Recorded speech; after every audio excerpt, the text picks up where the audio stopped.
What's up everybody? Selamat datang lagi di video aku kali ini. Di video kali ini aku akan ngebahas tentang mode permainan baru dari game Brave Knight ini, yaitu Guild Raid. Guild Raid ini itu adalah hampir sama kayak World Boss, tapi kalian berusaha ngalahin monsternya itu hanya bareng dengan anggota guild kalian. Jadi kalau misalkan kalian nggak punya guild, kalian belum bisa main mode ini. Nah, ada beberapa objektif yang harus diselesaikan dan juga ada beberapa hal yang ingin aku sampaikan. Untuk pertama, objektif atau misi utamanya di sini itu seberapa sering kalian bisa ngalahin monster ini dalam satu season. Jadi semakin sering kalian ngalahin, semakin tinggi hadiah yang didapatkan. Misalkan di sini 1 kali penyelesaian sampai 10 kali penyelesaian, itu hadiahnya akan semakin meningkat menjadi lebih tinggi, dan hadiahnya itu berupa ink yang bisa digunakan untuk membeli spell card. Nah, kalau gitu aku akan mulai bahas hal lain yang ada di Guild Raid ini. Di Guild Raid ini hampir sama kayak World Boss, ada beberapa lokasi yang bisa dimainkan. Tetapi bedanya kalau di Guild Raid ini itu setiap lokasi itu memiliki efek tersendiri yang akan dipasang ke mercenary yang kita gunakan nanti. Ada 4 lokasi. Yang pertama Volcano, Glacier, Desert, sama Wild Forest. Setiap lokasi itu memiliki efeknya tersendiri, efeknya masing-masing. Bisa kalian lihat di sini. Untuk Volcano, efek yang terpasang itu adalah akan memberikan 1500 direct additional damage ke mercenary kita yang dipasang setiap turnnya. Jadi mercenary kita yang kita pasang untuk mengalahkan monster itu, ketika kita bermain di lokasi Volcano, itu setiap turnnya akan menerima damage 1500 direct damage. Lalu untuk efek di lokasi Glacier, mercenary kita itu attack-nya itu akan diturunkan seminimal mungkin sampai 20%. Jadi seluruh damage dari mercenary kita itu akan diturunkan sejauh sampai sisa 20% aja. Jadi misalkan ada 10.000 damage atau attack yang dimiliki mercenary kita yang kita pasang, itu akan diturunkan hanya menjadi 2000. Itu per mercenary ya, bukan attack keseluruhan. Jadi setiap mercenary itu akan diturunkan sampai hanya 20% attack-nya. Lalu untuk yang di lokasi desert, setiap 3 turn sekali mercenary kita itu akan dibuat tidak berdaya atau dibuat terstun. Jadi setiap 3 turn sekali itu akan dibuat terstun. Lalu untuk di lokasi keempat, Wild Forest, seluruh mercenary kita itu akan diturunkan critical rate-nya menjadi 0%, dan itu nggak bisa ditingkatkan sama sekali. Jadi udah fix 0%, nggak bisa diapa-apain lagi. Jadi ya, karena setiap lokasi itu memiliki efeknya tersendiri, jadi setiap kalian ingin bermain di lokasi yang berbeda, kalian harus menyiapkan strategi setiap lokasinya masing-masing. Kalian bisa berbagi strateginya itu bareng teman-teman guild kalian. Kalian bisa tanya-tanya gimana cara nyelesain guild raid ini di lokasi yang ini. Kalian bisa saling berbagi di guild anggota kalian. Jadi kalian bisa memanfaatkan chat di guild kalian, jadi biar lebih cepat terselesaikan dan juga nanti hasilnya bisa dirasakan sama-sama seanggota guild. Lalu di sini aku juga akan menjelaskan tentang skill dari bosnya. Kan tadi kalian bisa lihat ada 2 jenis bos dari Guild Raid ini. Yang pertama aku akan jelasin yang ini dulu, yang Foster Peton. Nah, untuk skill pertama dari monster ini itu adalah akan memberikan direct damage setiap turnnya selama 3 turn sebesar 50% dari total attack yang dimiliki oleh monster ini. Lalu sama seperti World Boss, serangannya itu ketika di ronde 2 akan seketika langsung mengakhiri pertarungan. Jadi ya sama kayak World Boss, kan hanya berlangsung 2 ronde aja. Untuk skill keduanya, monster ini tuh akan memasang Hellfire effect ke seluruh mercenary kita. Lalu efek ini tuh akan hilang ketika monsternya itu mati.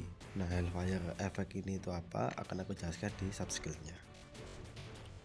Nah, Hellfire ini tuh adalah skill DOT yang dimana akan berlangsung selama 24 turns dan menghasilkan direct DOT damage setiap turnnya sebesar berdasarkan enemy berdasarkan darah dari mercenary kita sebesar 10%. Jadi kalau misalkan darah mercenary kita itu ada 10.000, jadi damage yang dihasilkan itu akan sebesar 1000 setiap turnnya, dan itu bersifat direct, jadi nggak mempedulikan pertahanan. Lalu untuk skill 3-nya hanya berupa immunity terhadap DOT dan mengurangi incoming damage atau damage yang diterima itu sebesar 70% akan dikurangi. Lalu untuk skill keempatnya juga hanya berupa attack interference immunity. Ya kurang lebih seperti itulah skill dari monster ini. Aku akan jelasin sekalian memberikan tips-tips untuk kalian. Nah, menurut aku sebenarnya ada dua objektif yang harus kalian selesaikan. Yang pertama, kalian harus bisa selamat sampai ronde kedua. Lalu kalian juga harus bisa menghasilkan damage setinggi mungkin dalam pertarungan yang kesempatan yang diberikan itu, karena hanya 2 kesempatan kan. Nah, untuk di sini formasi yang aku gunakan ini tuh mampu menyelesaikan 2 objektif itu, selamat dari ronde dan juga mampu setidaknya memberikan damage yang paling tinggi. Untuk yang pertama, yang kuncinya itu kalian gunakan Floria, karena skill healingnya itu membantu bertahan dari lokasi volcano ini dan juga serangan dari monster ini. Lalu aku juga gunakan Sui karena skillnya itu juga membantu buat mengheal. Tetapi kalau misalkan kalian nggak punya Floria, kalian bisa ganti dengan si Julie karena skillnya ini juga mengheal seperti itu. Lalu untuk yang objektif yang kedua, untuk menghasilkan damage yang lebih tinggi setinggi-tingginya, kalian bisa gunakan bantuan si Celia untuk mengurangi atau memboost attack, dan juga aku gunakan ini Esther untuk memboost incoming damage ke monster. Pokoknya kalian gunakan mercenary yang punya skill stats weakening kayak gini. Nah, kayak Zarka ini juga itu membantu memboost incoming damage yang masuk ke monster nanti ketika mercenary inti kita itu melakukan damage. Kalian bisa gunakan Martina juga. Pokoknya mercenary yang punya skill stats weakening ini. Sebenarnya kalau untuk rune kalian bisa gunakan seluruhnya itu rune vital. Nah, lalu untuk Sair ini itu aku gunakan untuk sebagai damage dealer paling utama, karena reflection stigmanya ini tuh menghasilkan attack berdasarkan enemy max HP. Jadi monsternya kan punya HP yang tinggi, jadi semakin tinggi HP-nya maka semakin besar juga damage yang dihasilkan oleh si Sair. Nah, kita coba mulai. Aku akan jelasin juga. Nah, dari efek volcano ini, setiap mercenary kita itu akan dikurangi sebesar 1500 setiap turnnya, yang aku jelasin tadi kan. Itu karena efek dari lokasi. Nanti setiap lokasi itu memiliki efeknya masing-masing. Nah, di sini aku akan jelasin kegunaan dari masing-masing mercenary. Aku gunain Floria, atau kalau misalkan kalian nggak punya level tinggi dari Floria, kalian bisa gunakan si Julie dan juga gunakan si Sui. Itu untuk membantu mercenary kita itu bertahan. Lalu gunakan mercenary yang punya stats weakening untuk memboost damage yang masuk ke si monster biar lebih besar. Kalian bisa gunakan mercenary bintang 4 aja, karena kebanyakan mercenary bintang 4 itu skillnya itu meningkatkan attack yang masuk ke musuh. Di sini aku cuma gunakan satu legendary, yaitu cuma si Celia aja kan.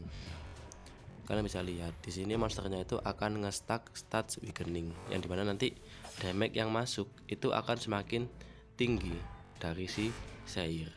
Untuk si Sair sendiri kalian bisa gunakan rune critical damage, karena itu bisa membantu Sair menghasilkan lebih tinggi damage-nya. Untuk mercenary yang lain kalian bisa gunakan vital aja. Rune vital itu membantu mereka biar selamat, kemungkinan selamatnya itu lebih tinggi, jadi nggak mudah mati karena tempatnya, lokasinya juga kan menghasilkan damage seperti itu.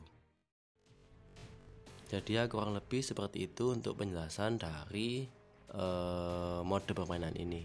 Untuk selanjutnya aku akan berusaha untuk jelasin atau memberikan tips dari setiap lokasi-lokasi yang berbeda, karena kan memiliki efek yang berbeda, pasti juga butuh strategi yang berbeda.